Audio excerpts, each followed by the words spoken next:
तर बाबांनो राजस्थानमध्ये गाडी भरायचं काम चालू होतं. जेवायला बिवायला काय नव्हतं, जुगाड लावावं लागते म्हटलं काहीतरी. गॅस संपला होता गाडीतला. गाडीत टमॅटो 3 कांदा 3 होते बघा, शेंगदाण्याचं कूट, त्यामध्ये दही आणून दही मिक्स केलं बघा. वरनं गाडीतली घरातली चटणी होती, चटणी टाकली, मीठ टाकले आणि गाडीत वाया भाकरी होत्या.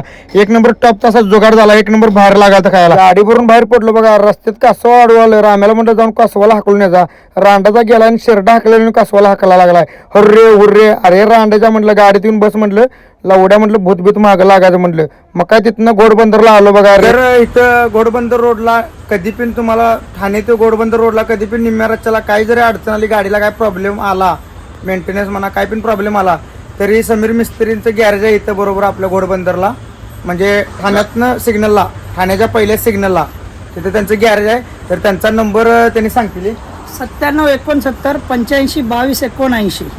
तर ह्यो नंबर तुम्ही नोट करा आणि तुम्हाला काय प्रॉब्लेम आला असेल तर या नंबरला कॉल करा कधी पण. मग काय तिथनं घोडबंदरवरून निघलो बघा. नो एंट्री चालू झाली. वडापावन भजी आणलो बघा. उपाशी मारण्यापेक्षा वडापावन भजी खाऊन दिवस काढा. हे असं ट्रॉफिकमध्ये मुंबईच्या असं वडापावन भजी खाऊन दिवस काढा लागतात.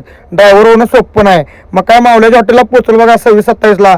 गणपती बाप्पा काय सकाळ सकाळी आंघोळच करालता. हॉटेल चालू झाल्यापासून अजून भावानं घराचं तोंड बघितलेलं नाही. मग काय आपण सकाळी मिसळ पाव मागवलं बघा. एक नंबर टॉपचं असं झणझणीत मिसळ फक्त 40 रुपयाला. यायला लागते खायला. एक नंबर टॉपची मिसळ मिळते 26-27ला. तर कसं